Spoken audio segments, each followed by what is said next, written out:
مولاي صل وسلم دائما أبدا على حبيبك خير الخلق كلهم. مولاي صل وسلم دائما أبدا على حبيبك خير الخلق كلهم.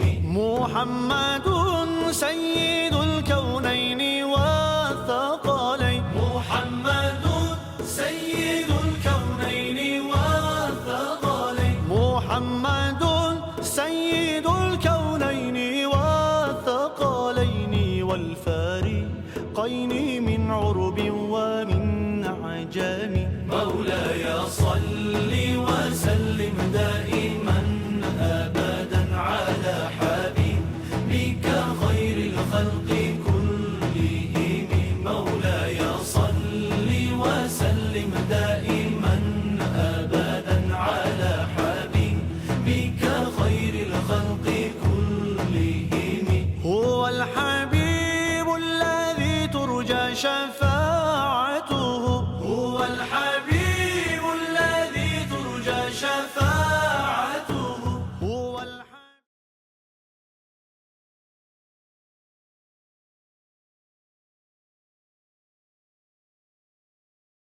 ہمیں پتا ہے کہ یہ علماء حق اور علماء ربانی دین اولیاء اللہ کی جماعت ہے جن کی تبلیغ بارگاہ مصطفیٰ میں مقبول ہے. دعا کریں کہ خدا ہمیں ان کی قیادت میں متحد ہو کے سرکار کے دین کی خدمت کی توفیق عطا فرمائے. امام اہل سنت کے جانشین ورلڈ اسلامک مشن کی لیسٹر اور پورے برطانیہ کے مسلمانوں کی انتہائی سعادت مندی اور خوش قسمتی کہ آج ان کے جانشین روحانی جانشین ان کی آستانہ عالیہ کے سجادہ نشین حضرت صاحبزادہ پروفیسر ملک سعید کاظمی دامت برکاتہم العالیہ جن کو دیکھ کے دیکھنے والوں نے جنہوں نے حضرت علامہ کاظمی رحمۃ اللہ علیہ کو دیکھا ہے جب آج صاحبزادہ پروفیسر ملک سعید صاحب کو دیکھتے ہیں خدا کی قسم علامہ کاظمی یاد آ جاتے ہیں. انہی کی ساری عادتیں ہیں, انہی کا طریقہ ہے, انہی کی طرح ملنا جلنا ہے, انہی کا عجز و انکسار ہے. اللہ تعالیٰ نے ہمارے سروں پر سلامت رکھے. وہ تشریف لاتے ہیں اپنے مواعظ حسنہ سے سب کو مستفید فرماتے ہیں. بلند آواز سے نعرہ لگائیں, نعرہ تکبیر. بلند آواز سے. اب جس طرح مجمع جوش و خروش پہ اس طرح کا نعرہ ٹھنڈا نہیں چلے گا. نعرہ تکبیر, نعرہ رسالت, ورلڈ اسلامک مشن, حضرت علامہ پروفیسر صاحب ملک سعید کاظمی صاحب, قائدین اہل سنت.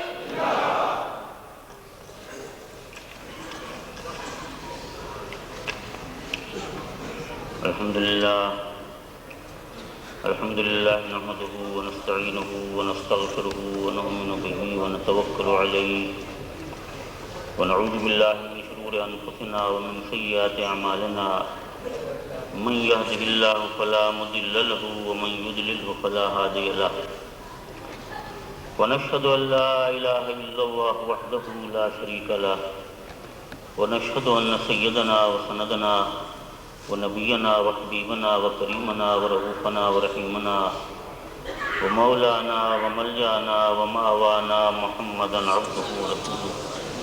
اما بعد فاعوذ بالله من الشيطان الرجيم. بسم الله الرحمن الرحيم. هو الذي ارسل رسوله بالهدى ودين الحق ليظهره على الدين كله وكفى بالله شهيدا. صدق الله مولانا العلي العظيم وصدق رسوله النبي الامين ونحن لله رب العالمين. ان الله وملائكته يصلون على النبي يا ايها الذين امنوا صلوا عليه وسلموا تسليما. اللهم صل على سيدنا ومولانا محمد وعلى ال سيدنا ومولانا محمد وبارك وسلم عليه. الصلاة والسلام عليك يا سيدي يا رسول الله وسلم عليك وعلى آلك وأصحابك يا سيدي يا حبيب الله. قابل صد احترام امام انقلاب قائد اہل سنت مبلغ اسلام حضرت علامہ مولانا الشاہ احمد نورانی صدیقی قادری دامت برکاتہم العالیہ. واجب الاحترام مفکر اسلام حضرت علامہ مولانا شاہ فرید الحق صاحب دامت برکاتہم العالیہ، نہایت واجب الاحترام جملہ علماء اہل سنت، معزز حاضرین، پیارے دوستوں اور بھائیوں، میری بڑی خوش نصیبی ہے کہ حضرت قائد اہل سنت کی حکم کی تعمیل میں اور ورلڈ اسلامک مشن کے قائدین کی دعوت پر بالخصوص حضرت علامہ اعظمی صاحب اور حضرت علامہ شاہد رضا نعیمی صاحب کے اشرار پر یہ فقیر پہلی بار برطانیہ کی سرزمین میں حاضر ہوا اور اس عظیم الشان کانفرنس میں شرکت کی سعادت حاصل کی۔ میرا تعارف جس محبت اور جس عقیدت کے ساتھ میرے احباب نے کرایا، میں صمیم قلب سے ان کا ممنون و متشکر ہوں۔ یہ درست ہے کہ میرا حوالہ حضرت غزالی دوران حضرت امام اہل سنت ہیں، لیکن مجھے تو ان کی ذات سے وہ نسبت بھی نہیں جو ذرے کو آفتاب سے ہوتی ہے، وہ نسبت بھی نہیں جو قطرے کو سمندر سے ہوتی ہے۔ تو میں یہ عرض کروں گا کہ میرے لہجے سے، میری گفتگو سے، میری ٹوٹی پھوٹی تقریر سے میرے والد گرامی کے بارے میں کوئی اندازہ نہ لگائیے۔ میری کوتاہیاں میرے دامن ہی میں رہنے دیجیے اور ان کی عظمت کو بے شک سلام کیجیے کہ ایک زمانہ ان کی عظمت کا معترف ہے اور قیامت تک ان کی عظمت کے ترانے گائے جاتے رہیں گے۔ لیکن میرے والد گرامی وہ شخص تھے جنہوں نے اپنی زبان سے بارہا اہل سنت کو یہ کہا کہ اے سنیو، مولانا شاہ احمد نورانی صرف تمہارے قائد نہیں ہیں، میرے بھی قائد ہیں، اور میں ان کو قائد اہل سنت کہتا ہوں۔ میرے دوستو، کتنے فخر کی بات ہے کہ آج ہم امام انقلاب قائد اہل سنت کے دل سایہ آپ کی زیر سرپرستی اس کانفرنس میں شریک ہو رہے ہیں۔ مجھ سے پہلے، مجھ سے قبل بڑی فکر انگیز اور بڑی ایمان افروز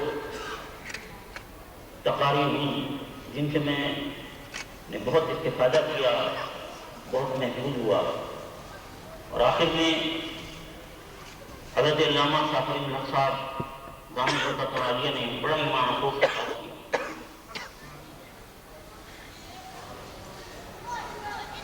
اس کانفرنس کے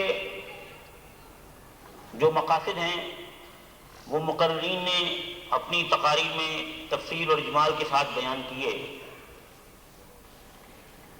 یہ بین الاقوامی اسلامی کانفرنس ہے اور اسلام کسی خطے کا مذہب نہیں، کسی علاقے کا مذہب نہیں، کسی نسل کا مذہب نہیں، کسی زمانے کا مذہب نہیں۔ اسلام دین انسانیت ہے، اسلام دین فطرت ہے، اور تخلیق انسانی کا مقصد معرفت الہی ہے۔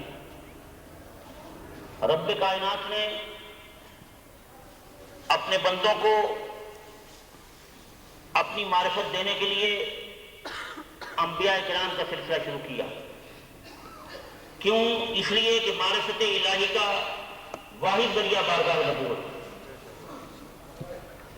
حضرت عیسیٰ علیہ السلام کے آسمانوں پر اٹھائے جانے کے بعد آپ کی تعلیمات محو ہو گئیں، مسخ ہو گئیں، اور وہ نور نبوت، وہ نور رسالت جس نے اس دنیا کو منور کیا تھا، وہ آنکھوں سے اوجھل ہو گیا اور لوگ گمراہی اور ضلالت میں مبتلا ہو گئے۔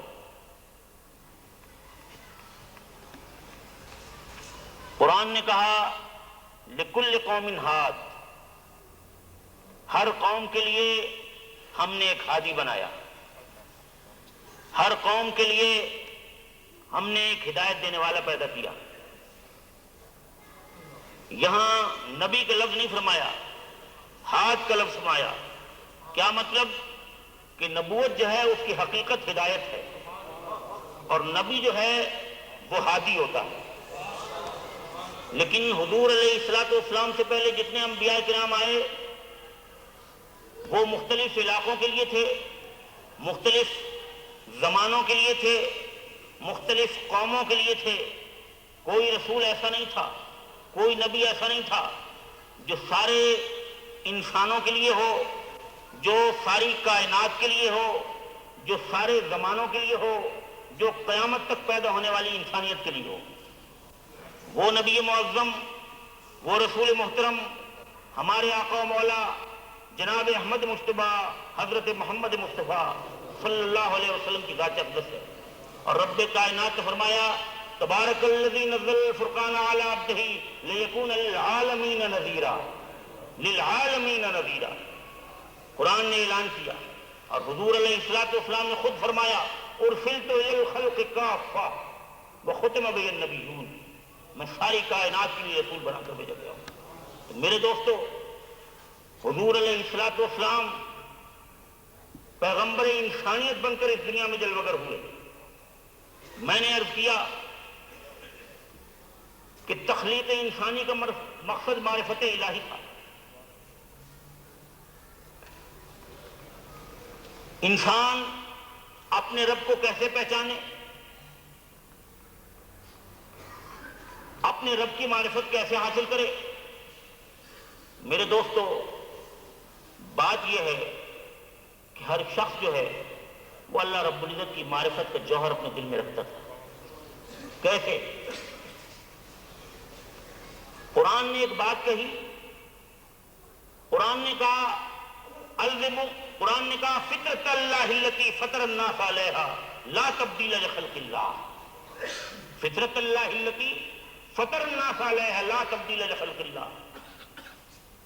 یہاں عبارت جو ہے اس میں فعل محذوف ہے اور تقدیر فعل پر عبارت ایسے ہوگی کہ الزموا فطرت اللہ، لازم پکڑو اللہ کی فطرت کو، اللہ کی فطرت کو لازم پکڑو، وہ فطرت، وہ خلقت جس میں کوئی تبدیلی نہیں ہے۔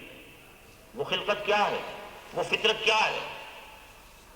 یہ قرآن نے کہا، زبان رسالت نے فرمایا کل مولود یولد علی الفطرت، ہر پیدا ہونے والا فطرت پر پیدا ہوتا ہے، ہر پیدا ہونے والا فطرت پر پیدا ہوتا ہے۔ اور قرآن کہہ رہا ہے فطرت اللہ التی فطر الناس علیہا، لازم پکڑو اس فطرت کو جس پر اللہ تعالیٰ نے تمہیں پیدا کیا۔ اور حضور فرما رہے ہیں کل مولود یولد علی الفطرت، ہر پیدا ہونے والا فطرت پر پیدا ہوتا ہے۔ تو یہ فطرت کیا ہے؟ یہ فطرت کیا ہے؟ یہ فطرت کیا ہے؟ یہ فطرت اسلام ہے، اسلام ہے۔ اس لیے حضور صلی اللہ علیہ وسلم نے فرمایا کل مولود یولد علی الفطرت فابواہ یہودانہ او ینصرانہ او یمجسانہ، ہر پیدا ہونے والا مسلمان پیدا ہوتا ہے۔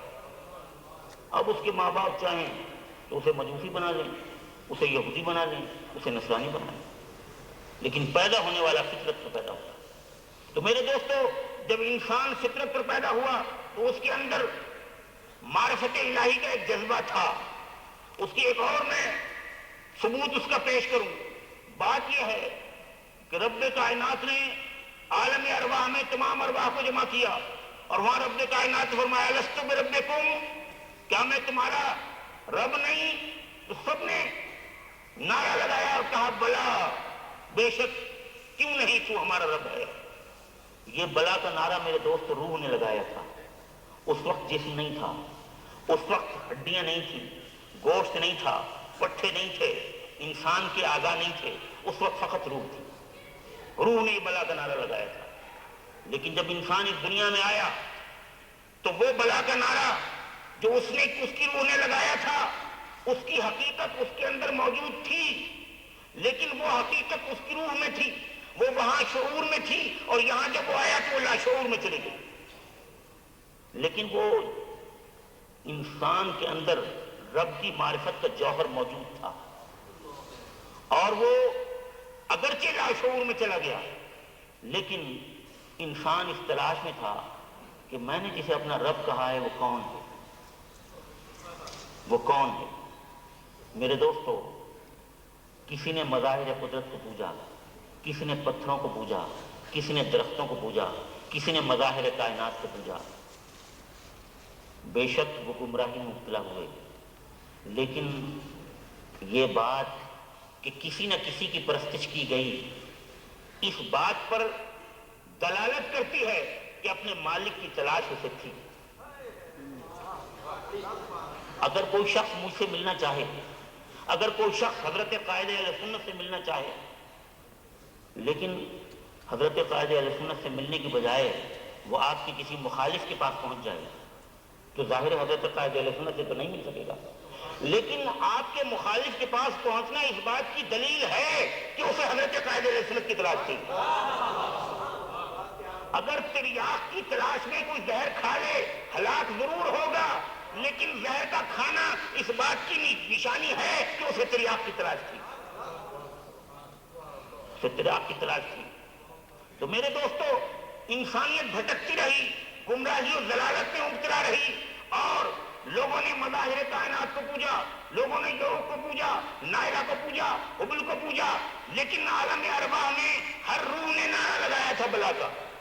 صدیق اکبر کی روح نے بھی لگایا تھا، عمر فاروق کی، عثمان غنی اور مولا کائنات کی روح نے بھی لگایا تھا، اور حامان کی، قارون کی، شداد کی، تمام کفار کی روح نے، ابو جہل، ابو لہب، عتبہ، شیبہ، کعب بن اشرف، سب کی روح نے نعرہ لگایا تھا بلا۔ لیکن یہاں ہم نے عقل کو استعمال کیا، حواس کو استعمال کیا، اس کی تلاش میں جو عقل اور حواس سے بالاتر ہے۔ حواس محدود ہیں اور عقل ناتمام ہے، تو لامحدود محدود میں کیسے آئے، اور کامل اور اکمل جو ہے وہ ناتمام میں کیسے سمائے؟ تو لوگوں نے ٹھوکریں کھائیں، گمراہی اور ضلالت میں مبتلا ہوئے، لیکن جن لوگوں کے نصیب میں تھا، جن کے مقدر میں تھا، انہوں نے اپنی روح کی دیا سلائی کو نبوت کے مسالے پر رگڑا، تو پھر ایمان کا شعلہ پیدا ہوا، ایمان کا شعلہ پیدا ہوا۔ جنہیں یہ توفیق نصیب نہیں ہوئی وہ گمراہی اور ضلالت میں مبتلا ہو گئے، لیکن جنہیں نور نبوت سے استفادے کی توفیق حاصل ہوئی انہیں ایمان کی دولت نصیب ہو گئی، ایمان کی دولت نصیب ہو گئی۔ اس لیے رب کائنات نے فرمایا وَلَوْ أَنَّهُمْ إِذْ ظَلَمُوا أَنفُسَهُمْ جَاءُوكَ۔ میرے پیارے، کاش یہ اپنی جانوں پر ظلم کرنے والے آپ کی بارگاہ میں آ جاتے، آپ کی بارگاہ میں آ جاتے۔ فاستغفروا اللہ واستغفر لهم الرسول لوجدوا اللہ توابا رحیما۔ کاش یہ اپنی جانوں پر ظلم کرنے والے آپ کے پاس آ جاتے اور آ کر کیا کرتے؟ اپنے گناہوں، اپنی کوتاہیوں اور اپنے قصوروں کی معافی طلب کرتے۔ ان کی معافی سے بات نہیں بنتی، پیارے حبیب آپ بھی ان کے لیے معافی تک کے خواستگار ہوتے، اور جب آپ ان کے لیے معافی کے خواستگار ہوتے اور آپ جب ان کے لیے معافی طلب فرماتے تو یہ آتے آپ کے پاس، پاتے مجھے۔ لوجدوا اللہ توابا رحیما، پیارے حبیب آئیں گے آپ کے پاس اور پائیں گے مجھے، اور اس حالت میں پائیں گے کہ میں تواب و رحیم ہوں گا، میں تواب و رحیم ہوں گا۔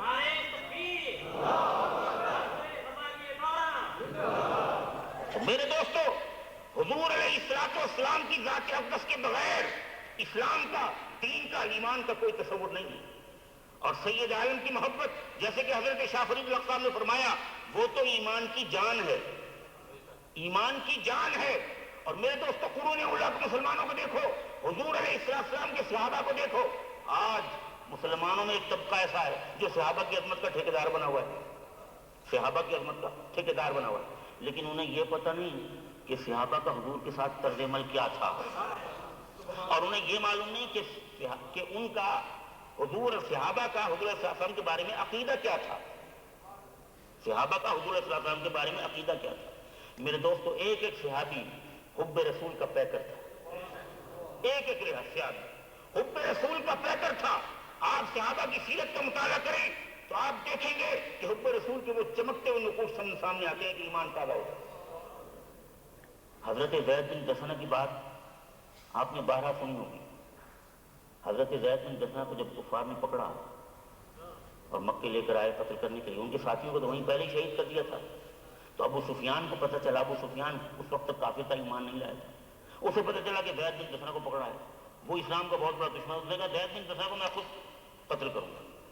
ابو سفیان تلوار لے کر آئے اور زید بن دسنہ سامنے ہے اور ابو سفیان کی تلوار برہنہ ہے، شمشیر بے نیام۔ ابو سفیان نے کہا زید کیا تمہارے دل میں یہ خواہش نہیں ہے؟ کیوں؟ بتقاضۂ بشریت جان ہر ایک کو پیاری ہے، جان تو ہر ایک کو پیاری ہے، کیا تمہارے دل میں یہ خواہش نہیں کہ میری اس تلوار کے نیچے تم نہ ہوتے تمہارے رسول ہوتے؟ میری اس تلوار کے نیچے تم نہ ہوتے تمہارے رسول ہوتے؟ کیا تمہاری یہ خواہش نہیں؟ انسان کا تقاضا ہے کہ وہ اپنی جان بچائے۔ تو حضرت زید بن دسنہ نے کیا کہا؟ حضرت زید بن دسنہ نے کہا اے ابو سفیان تو کیا بکواس کر رہا ہے؟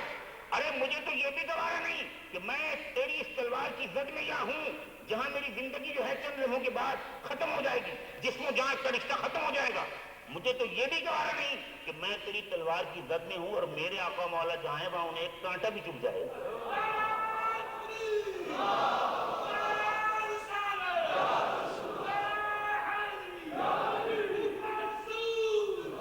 تو میرے دوستو ابو سفیان نے کہا ما رأیت من الناس احدا یحب احدا کحب اصحاب محمد محمدا۔ ابو سفیان نے کہا میں نے کسی شخص کو اس دنیا میں اتنی محبت کرتے کسی سے نہیں دیکھا جتنی اصحاب محمد محمد سے کرتے ہیں۔ تو میرے دوستو ہماری سب سے بڑی طاقت، سب سے بڑی قوت، وہ ہمارے ایک عظیم اسکالر جو ایٹم کی بات کر رہے تھے، میرے دوستو ہمارے لیے سب سے بڑا ایٹم حب رسول ہے۔ حب رسول ہے تو ایمانی قوت ہے، اور ایمانی قوت ہے تو ہر چیز کا ہم مقابلہ کر سکتے ہیں۔ آج جو ہم ذبح حالی کا شکار ہیں، آج جو ہزیمت ہمارا مقدر ہو گئی ہے، آج جو ہم ہر جگہ پریشان اور خستہ حال ہیں، اس کی کیا وجہ ہے؟ ارے سید عالم سے ہمارا ناطہ کمزور ہو گیا ہے۔ حضور علیہ الصلوۃ والسلام کی محبت جو ہے وہ پھیکی پڑ رہی ہے۔ آج اپنے دل میں حب رسول کی شمع فروزہ کرو اور سید عالم کے نام پر کٹ مرنے کا جذبہ پیدا کرو، پھر دیکھو کہ تمہارے لیے سرفرازی ہے، تمہارے لیے بلندی ہے۔ ہر نشیب فراز بن جائے گا اور ہر فراز پرشوکت بن جائے گا، لیکن شرط یہ ہے کہ محمد عربی کے سچے غلام ہو جائے۔ اللہ تعالیٰ ہمیں سچی غلامی کی توفیق عطا فرمائے۔ اس دنیا میں رکھے تو حضور کی محبت میں رکھے، اور قبر میں جائیں تو محبت کا یہ چراغ لے کر جائیں تاکہ ہماری قبر اس چراغ کی نور سے منور ہو جائے۔ آمین وآخر دعوانا۔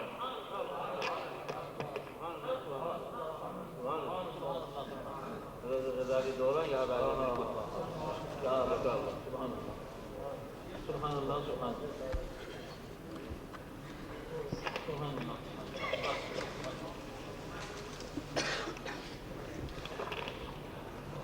آج مغرب کی نماز کا وقت 9:05 پر ہے، 5 minutes past 9۔ عصر کی نماز انشاءاللہ تبارک و تعالی ہم ٹھیک 8:30 بجے ادا کریں گے، اور عصر کی نماز سے قبل تک قائد اہل سنت مد ظل العالی کا خطاب ہوگا۔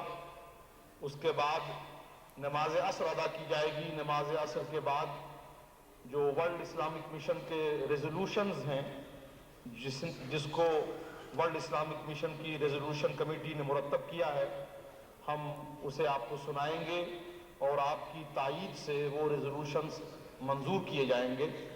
پھر اس کے بعد صلاۃ و سلام اور دعا پر انشاءاللہ تبارک و تعالی مولاي صل وسلم دائما أبدا على حبيبك خير الخلق كلهم مولاي صل وسلم دائما أبدا على حبيبك خير الخلق كلهم محمد سيد الكونين والثقلين محمد